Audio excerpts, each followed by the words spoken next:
കായംകുളം മണ്ഡലത്തിലെ LDF സ്ഥാനാർത്ഥി U പ്രതിഭ MLA-ക്കെതിരെ സ്ത്രീവിരുദ്ധ അധിക്ഷേപ പ്രസ്താവന നടത്തിയ ഇർഷാദ് ചക്കാലശ്ശേരിക്കെതിരെ നടപടി. ഇർഷാദിനെ കായംകുളം നിയോജക മണ്ഡലം ചെയർമാൻ സ്ഥാനത്തു നിന്നും നീക്കി.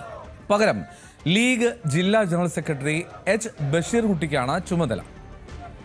ഇർഷാദിന്റെ സ്ത്രീവിരുദ്ധ പരാമർശത്തിൽ പ്രതിഷേധം ശക്തമാണ്. LDF-ന്റെ നേതൃത്വത്തിൽ പ്രകടനം നടത്തി. പാർട്ടി ഓഫീസിൽ നിന്ന് ആരംഭിച്ച പ്രകടനത്തിന് മണ്ഡലത്തിലെ നേതാക്കളാണ് നേതൃത്വം നൽകിയത്.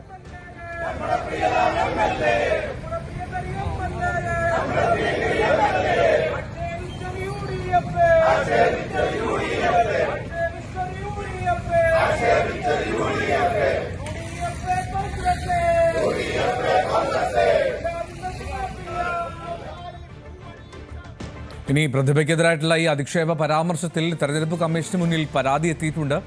CPM നേതാവ് മുൻ മന്ത്രി PK ശ്രീമതിയാണ് ഈ പരാതി നൽകിയത്. മുൻ മന്ത്രി എന്ന നിലയിലാണ് PK ശ്രീമതി തെരഞ്ഞെടുപ്പ് കമ്മീഷന് ഇത്തരത്തിൽ ഒരു പരാതി നൽകിയത് ഇർഷാദിനെതിരെ. ശരണ്യ സ്നേഹജൻ കൂടുതൽ വിവരങ്ങൾ നൽകും. ശരണ്യ, വലിയ പ്രതിഷേധം ഉയർത്താൻ കഴിഞ്ഞു ഇന്നലെ LDF-ന്, ഒപ്പം യു പ്രതിഭയ്ക്കും. അതിൽ വളരെ വികാരഭരിതയായി അവർ മാധ്യമങ്ങൾക്ക് മുന്നിൽ നിറകണ്ണുകളോട് എത്തുകയും ചെയ്തു. തെരഞ്ഞെടുപ്പ് കാലഘട്ടമാണ്, അതിൽ പെട്ടെന്ന് തന്നെ നടപടിയൊക്കെ എടുക്കാൻ ശ്രമിച്ചു എന്നുള്ളത് ശരി തന്നെ. പക്ഷേ അപ്പോഴും ഒരു വല്ലാത്ത സാഹചര്യം ഒരുക്കി ആ പ്രസ്താവന, ആ അധിക്ഷേപം, ആ പരാമർശം. എന്താണ് ഒടുവിലത്തെ അവിടുത്തെ സാഹചര്യം?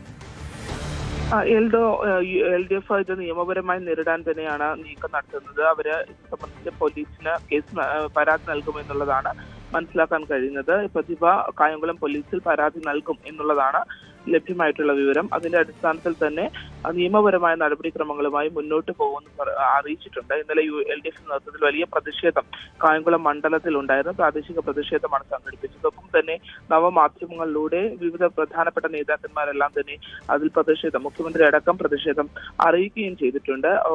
ഈ സംഭവത്തെ വലിയൊരു പ്രചാരണ ആയുധമായി കൂടി LDF എടുക്കുന്നു എന്നുള്ളതാണ്. ആ രീതിയിൽ മണ്ഡലത്തിൽ ഇത് വരുന്ന ദിവസങ്ങളിൽ ചൂടേറി ചർച്ചയായി ഈ വിഷയത്തെ കൊണ്ടുപോകുമെന്നുള്ള വിവരമാണ്. അത്തരത്തിൽ ചർച്ചകളിലേക്ക് കൂടി ഇത് കൊണ്ടുപോകുന്നുണ്ട്. എന്തായാലും യു പ്രതിഭയുമായി ബന്ധപ്പെട്ട് UDF നേതാവ് ഇർഷാദ് നടത്തിയ പരാമർശം അത് വലിയ വിമർശനമാണ് വിവിധ കോണുകളിൽ നിന്നും ഉണ്ടാക്കിയത്. കാരണം ശരീരത്തിന്റെ അളവുകോലുകൾ വിൽപ്പനയ്ക്കായി വെച്ച് ആണ് മത്സരത്തിന് ഇറങ്ങുന്നത് എന്നുള്ള രീതിയിൽ നടത്തിയ പരാമർശം വളരെ മോശമാണ് എന്നുള്ള അഭിപ്രായം തന്നെയാണ് എല്ലാവർക്കും ഉള്ളത്.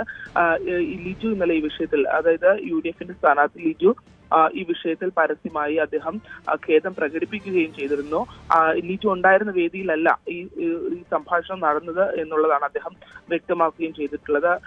എന്തായാലും ഇത് കായംകുളത്തെ തെരഞ്ഞെടുപ്പിൽ ഒരു വലിയ വിഷയമായി ഉയർത്തിക്കൊണ്ടുവരാനായി ഉള്ള ഒരു ശ്രമം കൂടി LDF-ന്റെ ഭാഗത്തു നിന്ന് ഉണ്ടാകുന്നുണ്ട്. അതോടൊപ്പം തന്നെ യു പ്രതിഭയുമായി ബന്ധപ്പെട്ട് നേരത്തെ അവർ നടത്തിയ ഒരു പ്രസ്താവനയും വലിയ തോതിൽ ഇവിടെ പ്രചരിക്കുന്നുണ്ട്. അത് മാധ്യമപ്രവർത്തകർക്കെതിരെ യു പ്രതിഭ നടത്തിയ പ്രസ്താവനയായിരുന്നു. വേശ്യാവൃത്തിക്ക് പോകുന്നതാണ് മാധ്യമപ്രവർത്തകർക്ക് ആണായാലും പെണ്ണായാലും നല്ലതെന്ന് ഉള്ളൊരു വീഡിയോ അവർ പോസ്റ്റ് ചെയ്തിരുന്നു.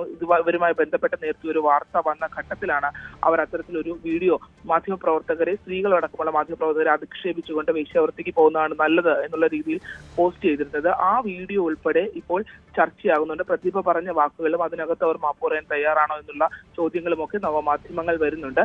എന്തായാലും ഈ നിലവിൽ ഇന്നലെ അവർ ഒരു വനിതാ നേതാവ് അല്ലെങ്കിൽ ഒരു രാഷ്ട്രീയ പ്രവർത്തക കണ്ണീരോടുകൂടിയാണ് ഈ വിഷയത്തെ അഡ്രസ് ചെയ്തുകൊണ്ട് അവർ മാധ്യമങ്ങൾക്ക് മുന്നിലേക്ക് വന്നത്. അത്തരത്തിൽ പ്രവർത്തനം കൊണ്ടാണ് തങ്ങളൊക്കെ ഇവിടെ പിടിച്ചു നിൽക്കുന്നത്, അല്ലാതെ മറ്റു രീതിയിലല്ല എന്നവർ കണ്ണീരോടെ കൂടി പറഞ്ഞത് കേരളം ഒട്ടുക്കെ കണ്ടിരുന്നു. ആ ഒരു പ്രതിഷേധം LDF-ന്റെ ഭാഗത്ത് നിന്നും ഇപ്പോൾ മണ്ഡലത്തിൽ കൂടി ഉണ്ടാകുന്നു. മറ്റൊന്നത് തെരഞ്ഞെടുപ്പ് പ്രചാരണ ആയുധമായി കൂടി മാറുകയും ചെയ്യുന്നു. കൂടുതൽ വാർത്തകൾക്ക് News 18 Keralam YouTube channel subscribe ചെയ്യുക.